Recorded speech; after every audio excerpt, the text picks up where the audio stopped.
Hello, good morning. You're welcome to English class with Lucy.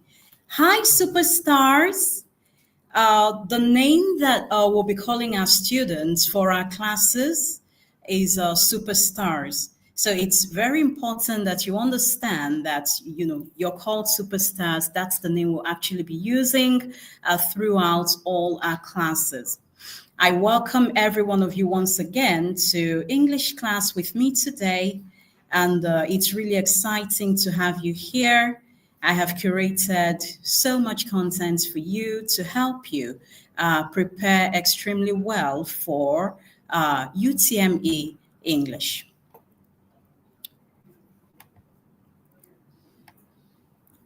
So, the topic we will be considering today is word stress in English. And word stress in English is a very integral and important topic in UTME English. So, we'll be breaking down word stress, we'll be looking at the rules that guide word stress in English.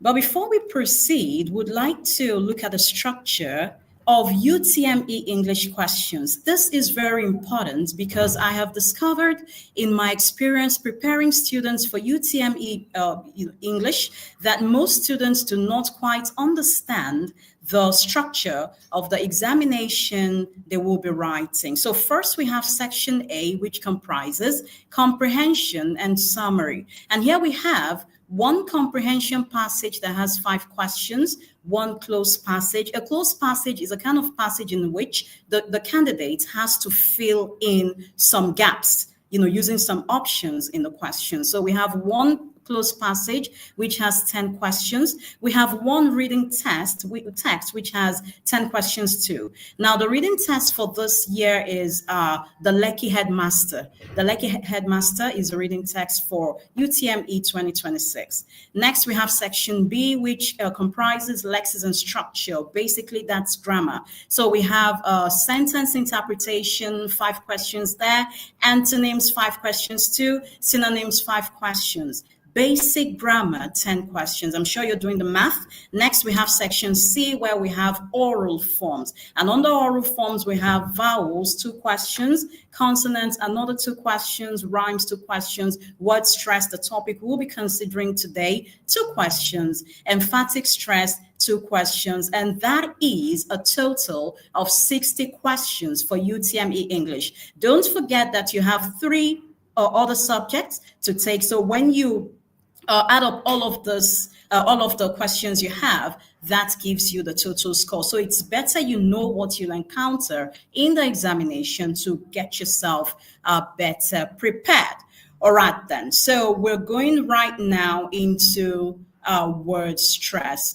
Well, when we talk about stress in English, stress has to do with the emphasis that is laid on specific syllables in words. Now, we need to understand that English is a stress-timed language. Our own mother tongue, like Yoruba, like Igbo, are tonal languages. That's not the same for English. So in English, you have a word, and what gives English its distinct rhythm is that it is stressed. There are particular syllables in words in English that receive the primary stress. We also have the secondary stress and the tertiary stress. But for the purposes of this lesson, we will be focusing on the primary stress. So stress is the emphasis that is laid on one syllable within a word. Now, to begin with, I'd like to let you understand that when I teach English, I don't just teach English and let students go and figure it out themselves.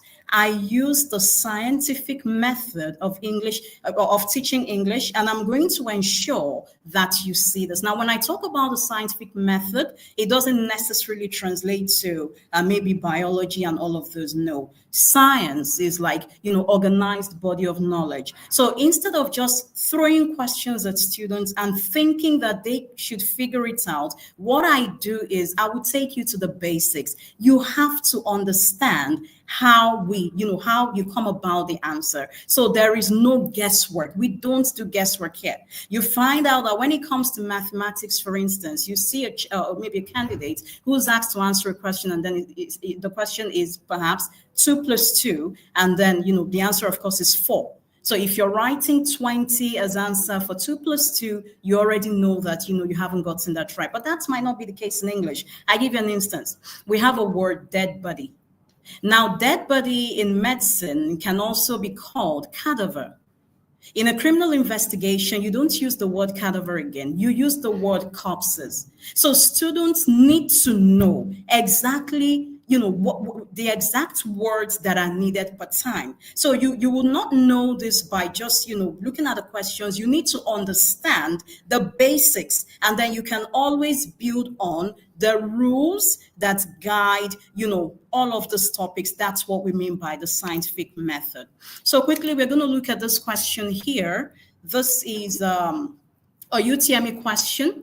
The instruction here says, choose the word with the same stress pattern as the highlighted word. And this is a UTME question for the year 2000. That's a number 53 question. So here we have the highlighted word, education. And then we have the options. We have duplicity, we have conjectural, we have economics, we have elaborate. So this is a type question that a candidate will see in an examination. Now we're going to answer those questions using the scientific method. We're going to go all the way down to see how we can actually arrive at the correct answer, not using guesswork, which is what most students do, but understanding each of these words and then getting our answer. So we're going to go now. We have education is the word. We are looking for the word that has the same stress pattern as education. So the science of it is that for education,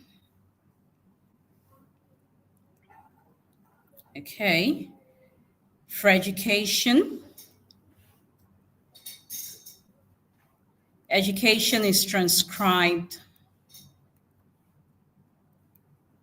Transcription means, bringing out the phonetic transcription of it. So education is transcribed education.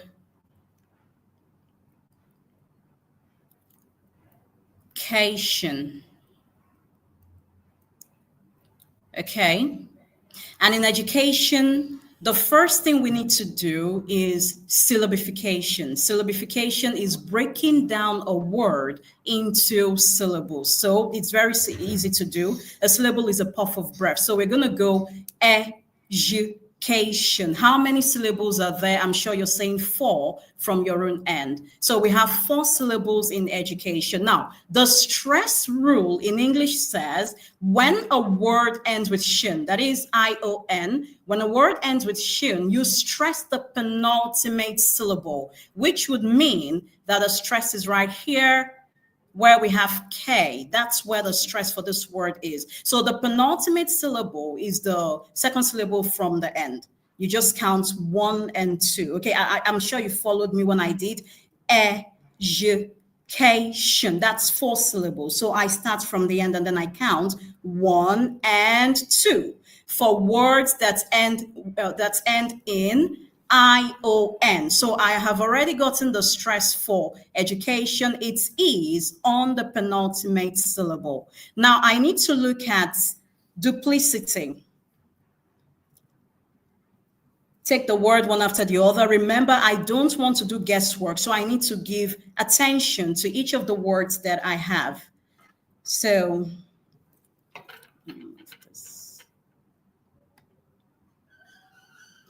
okay. So next we have duplicity. How many syllables do we have in duplicity? That's very easy to do. We have duplicity. That's 4 syllables we have here. And its transcription is duplicity.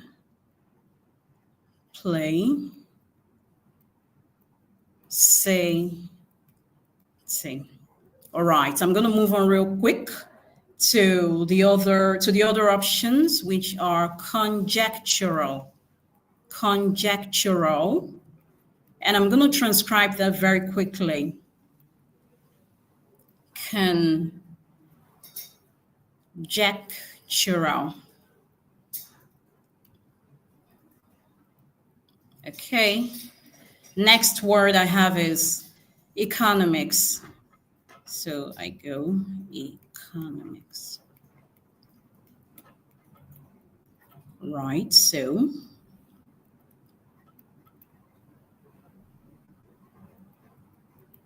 I have here economics, and then lastly, elaborate. Elaborate. It's transcription. Pay attention, this word is not pronounced elaborate. So it is pronounced elaborate. That is the short E sound in English. All right, so I have all of my words here and I have their transcriptions. Now we're going to go into the stress patterns here. So for this particular one, like we already saw, for the highlighted word, the stress pattern is on the penultimate syllable. We're going to look for which of these, duplicity, conjectural, economics, and elaborate, has their own a stress on the penultimate syllable. That is our answer. So for duplicity, we find out that duplicity etymologically comes from Latin or French.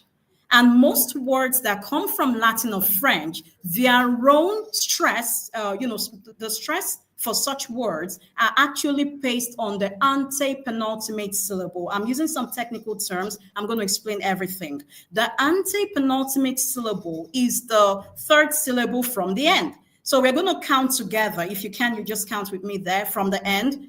I have 1, 2, and 3. Kindly fix your eyes on the cursor so you understand what I'm saying. So I have 1, 2, 3. So I'm going to put my stress here, like I have explained. Words like duplicity that are etymologically derived from Latin or French have their stress on the antepenultimate syllable. Already I can see that my answer is not duplicity. I'm going to move on real quick to conjectural. See if conjectural has its own stress on the penultimate syllable, or maybe it has it elsewhere.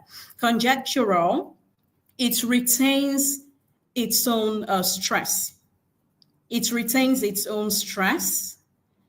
Yeah, so that's which is on conjectural. So it retains the stress from conjecture. You have that here. And then for economics, we have the stress on the penultimate syllable. I'll tell you why that is real quick. That is because there are some words that have a suffix-based stress pattern.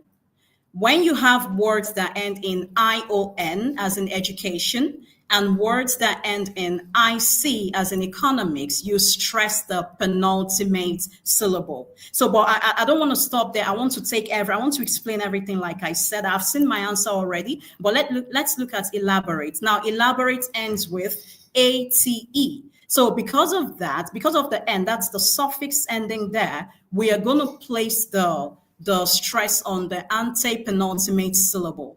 So having done all of this, we can see it. We are not doing guesswork here. So we can see for duplicity, we have a stress placed on the antepenultimate syllable. For conjectural, the same thing. For elaborate, the same thing. However, for economics, because it is a suffix-based stress, where we have words that end in ION, IC, CY, GY, AL, TY, PHY. Such words, the stress rule says that the stress should be placed on the penultimate syllable. So we see a similar characteristic between education and economics. So that tells us, clearly that the answer here is C, economics. So the answer to the first question is economics. We are able to understand the root of the words. We are able to explain and know why the stress is actually placed here. These are the things we are going to learn in word stress. Now, moving on quickly to Question 2, we have more questions here to tackle. Okay, so we have, it's the same instruction. We are looking for the word with the same stress pattern as the highlighted word. Now, here we have a 2-syllable word. Remember what I taught you, syllabification. When you have a word, it is very important that if you're, trying to get the stress, or maybe you're doing some phonetic operation on the word, you need to syllabify the word. So for the word I have here, honor, it is a 2-syllable word. If you're having difficulty with that, it's very simple to do. So just do this very simple. Just take a puff of breath. So you have no. So count it 1, 2, and we're good to go here. So that's a 2-syllable word that we have. And honor is a 2-syllable noun. Honor is a 2-syllable noun. So quickly, we're going to take a look at the options that we have here. Okay, we have human, we have hyena, we have humane, and we have hotel. Now, before I go into the explanation real quick, I need you to understand that in English, the stress rule holds that when you have 2-syllable nouns, pay attention to this. If you have your jotters, please write this down. When you have 2-syllable nouns, you have to stress the first syllable, except where there's an exception. When you have 2-syllable nouns, or you can call them disyllabic nouns, you have to stress the first syllable. However, when you have 2-syllable verbs, it is expected in English, in the stress rules, that you stress the second syllable. So let's see if we can apply this rule here to, explain this, to answer this question, and of course, obtain the right answer. Remember what Lucy says, no guesswork. We're going to use the scientific method, look at our words, look at the stress patterns to get our accurate answers. Accurate answers only, no guesswork. So let's go into explanation. Okay, so,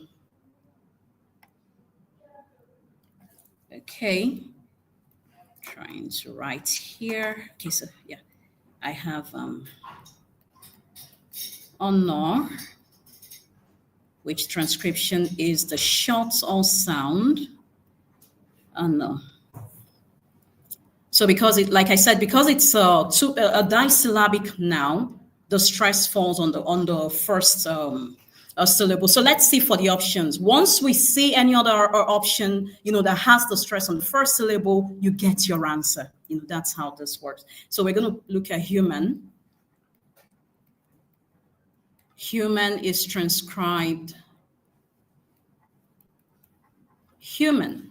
This is the phonetic transcription for human. Now, let's apply the stress rule. What part of speech is human? Human is a noun, and it is a disyllabic noun. So just in case you don't know it, and of course you will not have your dictionaries in the examination, apply the rules that I teach you, and you definitely get your answer. So human is a disyllabic noun. Apply the rule, which will give us the stress should fall on the first syllable. I put that here.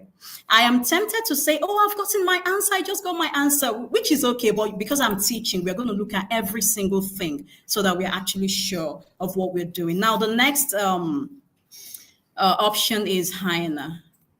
I'm going to transcribe that real quick. Okay, hyena. Then I have humane. What part of speech is humane? Humane is an adjective. It is an adjective for the noun human. All right, so humane. And then the last one we have hotel. Hotel. Okay.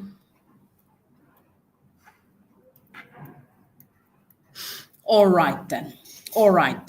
So we see here that for human, okay, let me start, because we can see the answer already, but I want to start from hotel. Now, an intelligent student would ask, but Lucy, hotel is a noun, as we all know. So why isn't the stress for hotel on the first syllable? Because actually in English, the stress for hotel is on the second syllable. You can see where I put my marker. Why is that? The reason this is hotel is an exception to the rule for disyllabic nouns. So there are some things you also need to learn in English. Yes, there are rules. However, there are exceptions to the rule. You need to know this. You need to study your dictionary. If you don't, you might find yourself in a fix to think that, oh, human and hotel, oh, they are disyllabic nouns. Oh, what do I do? No. In this particular case, it's like a trick option that is added here to see if you actually have a good knowledge of oral forms. So hotel has its own stress on the second syllable. It is not an answer. It is not our answer. For humane, it also has the stress on the second syllable. Why is that? We find here that humane first is an adjective. That is the word origin. It is first an adjective. Then secondly, the A is a diphthong. Over here, if you can see my cursor, it is a diphthong. So you have to like stress it to say humane. You have to stress it. It is receiving, a stress. Now pay attention. A diphthong is a two-quality vowel sound in English. So you have to sound the diphthong. So that is why in this particular case, we find that the stress is on the second syllable. Now let's look at hyena. Hyena is a 3-syllable word, as we can see, and the stress is on the long syllable. Where is the long syllable? Look at where the cursor is. I'm going to underline it right now. This is the long syllable, and it is the second syllable. So when you're pronouncing the word hyena, you don't say hyena. You need to ensure that you're saying hyena. So the stress is on E. And based on this, we are able to see that the stress, that the answer here is human, because it is a disyllabic noun that has a stress on the first syllable, same as honor, the highlighted word. All right. So we're going to go on to the third question. We're still working with this instruction.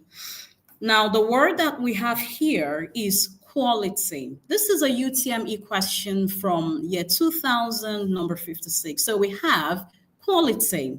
We're looking for the word that has the same stress pattern as quality. We have options as usual. We have accepted, we have bachelor, we have guarantee, we have relation.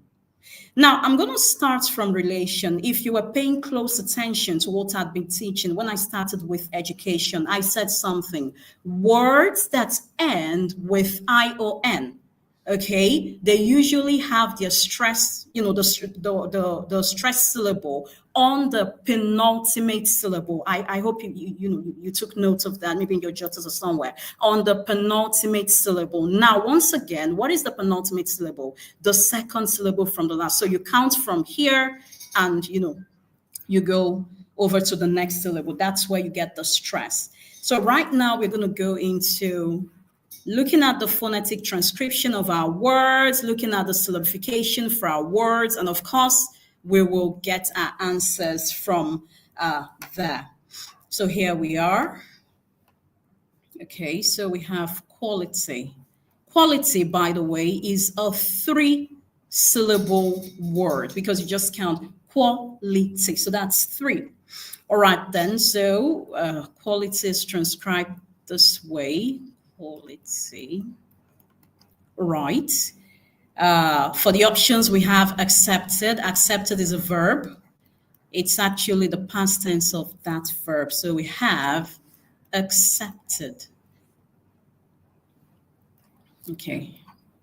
Accepted. Now pay attention. When you're transcribing the ED in, a word like accepted or wanted, the ED there changes to like E.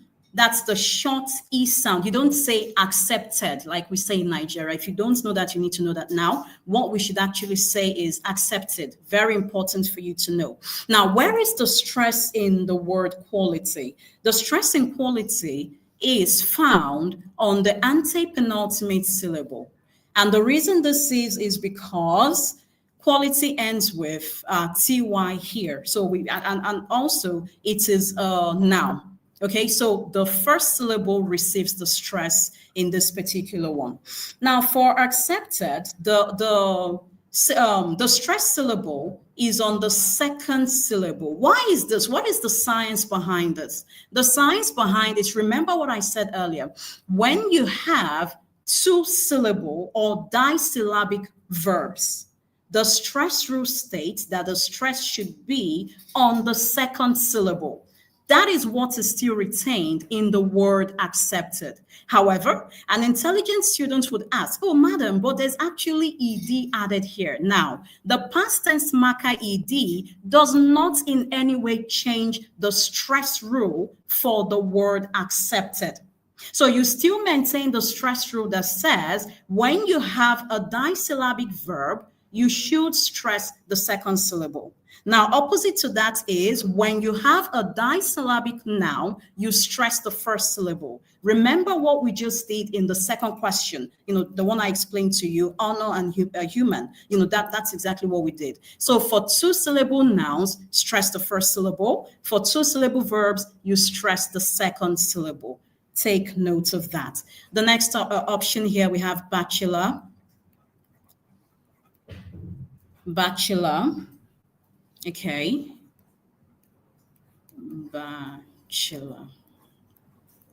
You notice in bachelor, we're using the schwa sound. This is a schwa sound here, which simply means that it will go on stress. Now, in English, the schwa sound is seen as a weak sound. So already you should be seeing your answers, okay? Because if you have two schwa sounds here, and they are weak sounds, that automatically tells you that those syllables should not receive stress. They are unstressed syllables. So you fall back to the other syllable that has a stronger vowel sound. And as you can see here, this has, what I'm actually underlining here, has a stronger, vowel sound than the other two schwas we have in ch, lo. So I'm going to put my stress here for this. And I'm feeling excited because I can see I've gotten my answer. I've gotten something that actually, rhymes with quality. But for the purpose of teaching, we're going to look at every single option. So we're not doing any guesswork around here.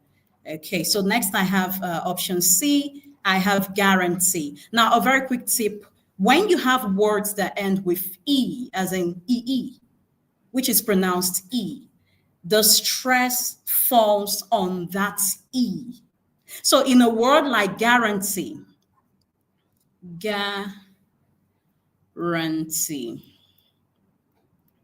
okay, the stress falls on the syllable that has the E. So it's not on ga, it's not on run, it's on T. That's why we say guarantee. Can you give me a guarantee that this or that or something would happen? And then the last one, I think I started with this, but I can do this again. We have relation. Remember the rule. When a word ends with I or N, you need to stress the penultimate syllable. Your penultimate syllable is the second syllable from the end. So the stress falls on lay. Now we look at it quickly. We have accepted, the stress is on the second syllable. Bachelor, the stress is on the first syllable. Guarantee, the stress is on the last syllable. Relation, the stress is on the second syllable. What is the answer? The answer is bachelor, because bachelor and quality share the same characteristic of having the stress fall on the first syllable. So that's how what we have for word stress here. Now we're going to move on to question 4. This has a different instruction, but it's still under word stress, and it says choose the word with the stress on the first syllable. It's a UTME 2001 question, question 58. I have 4 options here. 1, we have resist. The next is intact. Next is confirm. And lastly, we have sullen. Now, I'm dropping, tips. So I'll just keep dropping tips. I've talked about the penultimate syllable. I've talked about the disyllabic nouns, the disyllabic verbs, and all of that. We can actually apply the stress rule of the disyllabic noun or verb to this particular question 4. Resist. What part of speech is resist? If you know your part of speech, what part of speech is resist? Resist is a verb. The noun for resist is resistance. People put up a resistance. That is the noun. Resist is when you're trying to, not let something, come to be. So you resist it. You don't want it. That's resist. So automatically, I understand that resist is a verb. Intact. What part of speech is intact? I wish I could hear someone. I can't, so I'll answer the question. Intact here is an adjective. When you have something intact, all right? And then confirm is a verb. The noun form for confirm is confirmation. So confirm is a verb. And then I have salon, which is a noun. I can do this real quick by just eliminating. I'm going to use the elimination method. So what's my rule? Quick one. What did Lucy say our rule is? She said, when we have disyllabic verbs, the stress is on the second syllable. Good one. Now, what's the instruction? Instruction says, choose the word with the stress on the first syllable. I'm going to be very quick. As a very smart UTM student, what am I going to do? I'm going to quickly remove the verb because I don't need them. I mean, the rules are there. The rules are there. Second syllable for disyllabic verbs, that's what is stressed. What's the instruction? We're looking for stress on the first syllable. So I can automatically delete, resist, and confirm. So now I'm left with I'm left with intact and salon. And I'm a student. Oh, what do I do? What do I do? And then I just remember Lucy says no guesswork. So what are we going to do? We're going to go right now to look at the phonetic transcription of the words intact and salon so that we can get our answers there. So I've broken that down to just two. I have here intact, which is transcribed intact. And then here I have salon.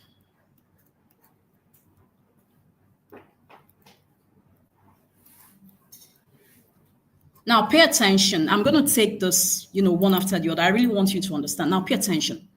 In intact, I have, intact is an adjective. We've done that already. Salon is a noun. We've seen the part of speech already. Now we're going to the phonetic transcription.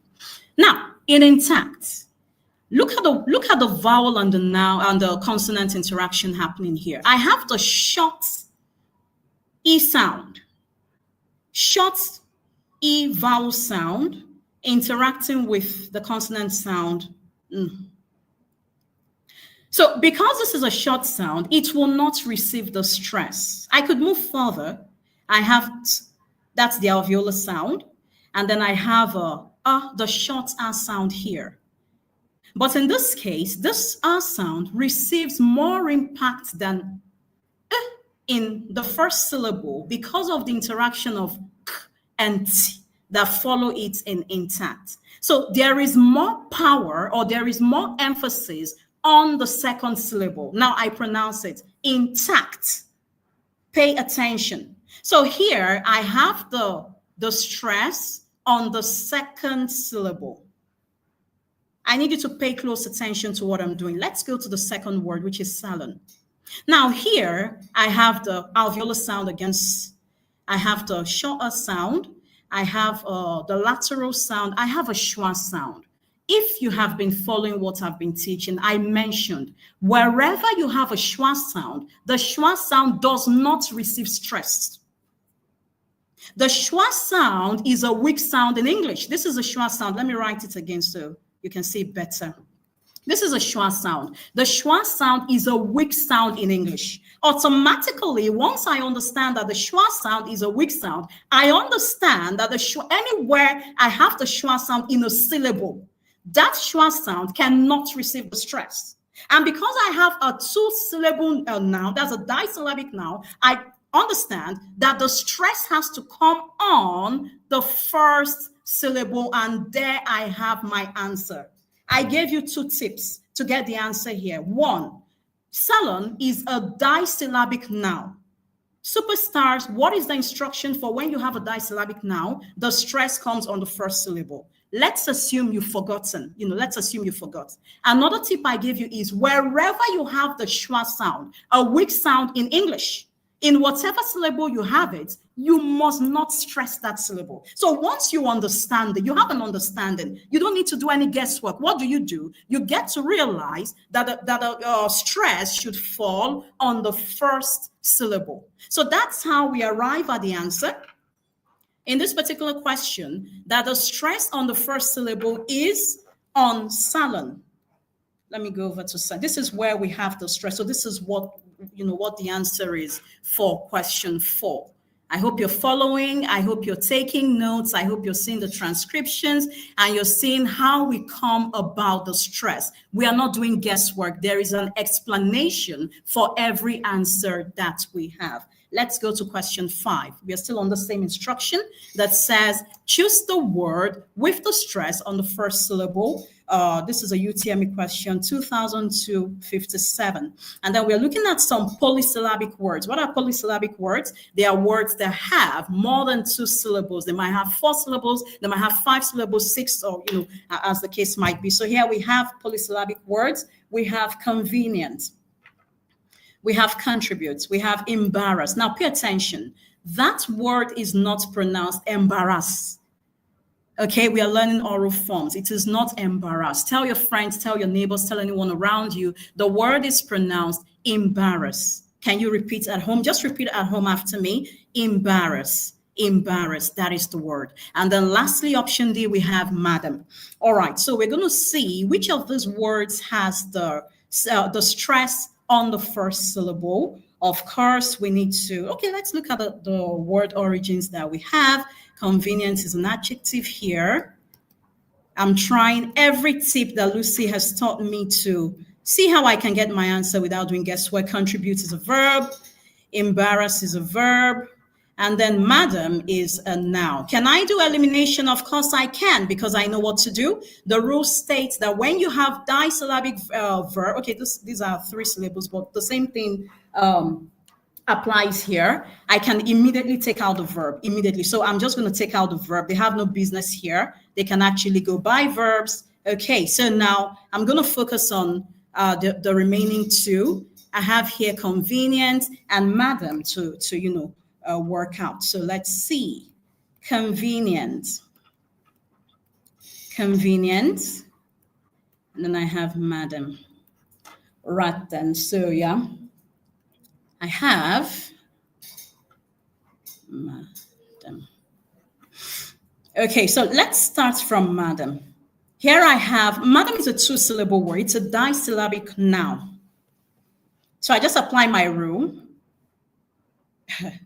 This is really quite simple. Like, I don't even have to do convenient. Do I have to do convenient? Because I'm already seeing something. Remember the 2 tips I gave to you. First, the disyllabic noun has its stress on the first syllable. Again, if I forgot that, maybe there's this examination pressure and all of that. I just remember Lucy says where you have a schwa sound does not receive stress. Now, is there a schwa sound in madam? Yes, there is. It is there in the second syllable automatically. I understand that second syllable cannot receive stress. So the stress will fall on the first syllable. On the first syllable. This is quite clear to understand. That's quite clear to understand. Then for convenience, let me do convenience since I've done that for every other one. Let me just do for convenience. Convenience. All right, then. So now let's look at convenient. Though we've gotten the answer, but let's look at convenient real quick. Now, the stress for convenience is not on the first syllable. It is on the second syllable. Why? Because the second syllable, where we have V, has a long syllable. How do you know a long vowel, rather? How do you know a long vowel? Long vowels usually have length marks. These 2 things that look like, colons. They are not colons in phonetic transcription. We don't call them colons. Colons is for grammar. In phonetic transcription, we call them length marks. So this receives the stress. Now, when you look at kun, it is the schwa sound that is there. People assume it is the short or sound. No, it is the schwa sound that is there. Apply the rule that says where you have a schwa sound does not receive stress. Automatically, you understand that the stress for convenience does not fall on the first syllable, which means that convenience is not our answer. Is not our answer. We're going to move very quickly because of our time. We've looked at questions that talk about having the same stress pattern. We've looked at questions that talked about having the first that looks at having where we have the stress on the first syllable. We're going to look at another type of question, which is very common in word stress in UTME questions. I have a lot of questions here, but I'm just going to work with the time. All right, so yeah, we have question 6. Choose the option with the correct stressed syllable. This is something that is very common. Definitely you're going to meet a question like this in UTME. All right then, so here we have a word, suburbanite. Suburbanite, quick one. A suburbanite is someone who lives in a suburb. And the suburb is a residential area that is on the outskirts of a city. So if someone tells you you're a suburbanite, perhaps you live in a suburb and all of that. Now let's look at the where we have the stress in the word suburbanite. Can we syllabify suburbanite? It's very simple to do. It is a 4-syllable word. How do we know? Because we're going to do suburbanite. That's the first syllable word. So where exactly does the stress fall in the word suburbanite? Now, the stress here actually falls on the second syllable. Now, the reason this is because the suffix ite is actually a suffix that is added to suburb, okay, to form that word. Suburb is a noun, okay, suburbanite too is a noun, okay. So the ite there does not have, it doesn't do anything to the word suburb. Now, suburbanite, like I said, is formed from the word suburb, which is a residential area on the outskirts of a city, okay. Now, in the word suburb, the stress is on the second syllable because ite, which we added to suburb to form suburbanite, that suffix does not do anything. It doesn't like add any, it doesn't have any value added on stress for this word. We will still retain the original stress that we have on suburb. Now, in English, on the word stress, this is called morphological rules. What are morphological rules? They are rules that look at the structure of a word. That's why I took my time to explain the word to you. Suburbanite is someone who lives in a suburb. It is formed from the root word or from the base word suburb. So once I have an understanding of the word suburb, and then I understand that the suffix ite that is added to suburb to form suburbanite does not have any relation, I get to understand that I should still retain the stress that is found in the word suburb. That's why I said that for this particular word, the rule, the science behind it is the morphology. And morphology, like I explained, is the structure, how that word is formed. How the word is formed is where we get the stress on this particular word. So for this particular word, suburbanite, the correct answer here is A, which has the stress on the second syllable. I'm going to move on now to question 7. Let's look at another word there. Let's see what happens over there. All right, so here I have the word jurisprudence. Jurisprudence, that's the word that I have. Now, you need to understand that jurisprudence is connected to decisions in law, okay? Lawyers and all of those are court registers, so let's look at the phonetic, the phonetic interaction in this word. Now, so there's something I stated earlier. I'm sure you have your jotters. I'm sure you have all of that to write. When you have words that come from Latin or from French, you find out that the way those words are taken from Latin and French, that's how the English retain their stress. Now, the word jurisprudence in front of us here is an example of a word taken from Latin. I break it down for you in Latin. Juris is taken from law. Prudence is taken from prudentia, which means knowledge or wisdom. That's a Latin word that the English brought into their own word. So they did not even touch it at all. So they maintained the stress pattern that is found in the original parent language, which is Latin. And here we find that the stress pattern is on the penultimate syllable, pru, which makes our answer to be C. We have the stress on pru, where you have jurisprudence. The stress is on pru because jurisprudence is taken from a Latin word, jurisprudentia, then brought into English. So the English did not touch it in any way. We call this set of rules, we call them word origin rules in stress to determine stress. What's the origin of the word? You cannot just look at words and say, okay, let me do eeny, meeny, miny, mo. No. What is the origin of this word? You get to understand the origin. And once you find out that words are taken from Latin or French in English, they usually retain the stress they are bringing from the parent language. So this is very important and very vital for you to get the exact answer or the correct answer for the particular word that you're talking about. Let's go to question 8 and see what we have on question 8. Question 8. All right, then. So we're still looking at choosing the option with the correct stress syllable. A UTME question from 2013. Now let's look at this word, a very common word. Most of us know this word, international. Now I want to quickly point something out. Let me see if I can transcribe this real quick. Some people say international. That's not right. That's not how to pronounce the word. It is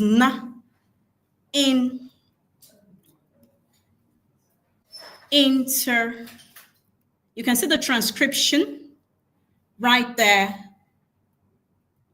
on the screen. International. So this is it. Not ne.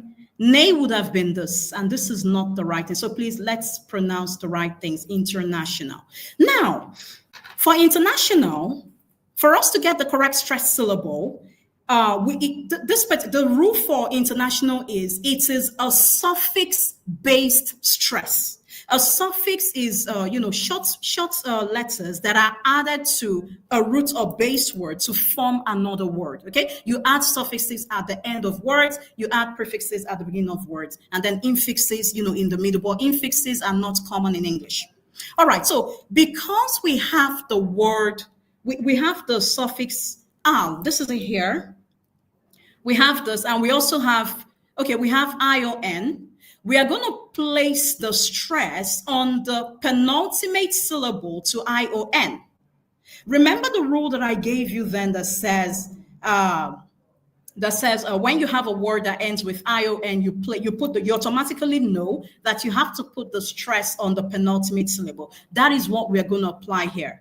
The AL doesn't really have much to do here. So the suffix we'll be looking at is the main suffix, which is the ION suffix. So because we know the rule, superstars, what are we going to do? We just apply the rule to get our answer. And the answer is that stress for international is placed on the penultimate syllable. On the penultimate syllable, the next syllable to the syllable that has the ION, and that would give us the answer to be C. Stress is on international. International. Let's go to question 9 quickly. I hope I can take everything. I really hope I can. Okay, so question 9. We are still looking at the option with the correct stress syllable. And here we have advertisement. Advertisement. Okay, so for advertisement, it is a suffix-based stress rule. Advertisement. A suffix-based stress rule. We have the suffix here. We have ent. So when you have words that end with ENT, in most cases, the stress falls on the antepenultimate syllable. Superstars, can you still remember what I taught you the antepenultimate syllable is? The antepenultimate syllable is the third syllable from the end. So we're going to do it together. Let's go. We have here 1, 2, and 3. Oh, that's quite simple. So the stress is on verb because we apply the rule that says when a word ends with ent, we need to put the stress on the antepenultimate syllable. So we get that. But this is for British English that we use in JAM and SSCE in Nigeria. I want to let you know that for American English, for the word advertisement, the stress is actually on T's. These things are very important for you to know. So when you know them, you actually know the right things. So for British English, you have the stress on the antepenultimate syllable for the word advertisement. However, for American English, you have the word on the penultimate syllable. This differences, you need to know them as needed. However, for JAM and SSCE in Nigeria, we usually use the British English. Now let's go on to question 10 real quick because of our time.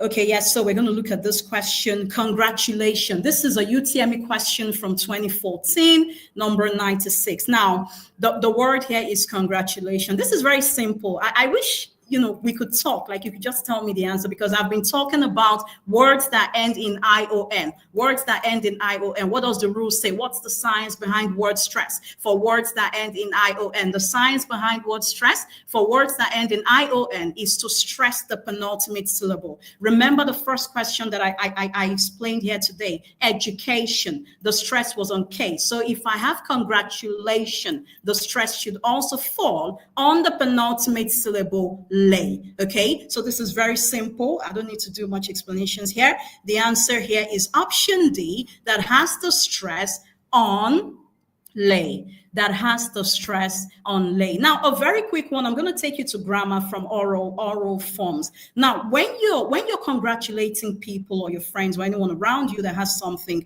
don't tell them congratulations. The correct English is congratulations. That's the correct English, not congratulation. A congratulation is just like, it's rarely used. When you say like a message of congratulation, that's when you can use that. But if you want to say congratulations on your promotion, you say congratulations on your promotion, not congratulations on your promotion. So this is very, very important. All right, then. So to help you, we're rounding off. To help your memory, I'm going to share the song with you. I composed it to you to actually help your memory. Okay, so let's see if we can sing together, okay? So that when you're writing in the examination hall, and if you can sing this song, it will help you to remember, the stress patterns. So we have penultimate session, penultimate says ick, penultimate says C-Y-T-Y-G-Y all, penultimate session, penultimate says ick, penultimate says C-Y-T-Y-G-Y all. So if I'm a candidate who's writing UTM English and I'm trying to recall, I'm trying to answer questions on word stress, all you just need to do is you sing the song and it gives you penultimate says shin. You know that words that end with shin, and you need to stress the penultimate syllable. Words that end with ick, you need to stress the penultimate syllable. Words that end with C-Y-T-Y-G-Y, all, you need to stress the penultimate syllable. I'm going to sing this song, once again so that, you can just flow with me. Penultimate session, penultimate says ick, penultimate says C-Y-T-Y-G-Y, all. So this is, something you can sing to actually help you. All right, then, so we have come to the end of today's lesson. I have homework for you to do here. So we're going to put this up on my YouTube channel, which is at Lucy Knows English. The Lucy is spelled L-U-C-I-E, Knows English. The homework is there. I want you to get engaged based on what you have learned today, okay? So you can go do the work over there. You can also follow me on my social media handles at Lucy Knows English on Twitter. That's X at Lucy English _ yes. So you want to, get more of those tips. You want to learn more on UTME English. Why don't you join us same time tomorrow? Join us once again, same time tomorrow, so that we can learn more. You follow on my pages. You can leave comments of topics you want me to teach you, and any other comments that you want me to see, and then I'll definitely reply to you. Bye, superstars. So see you tomorrow, okay? And have a lovely, lovely day. Don't forget to do your homework. Don't forget to go through the video on YouTube. Bye. See you next time.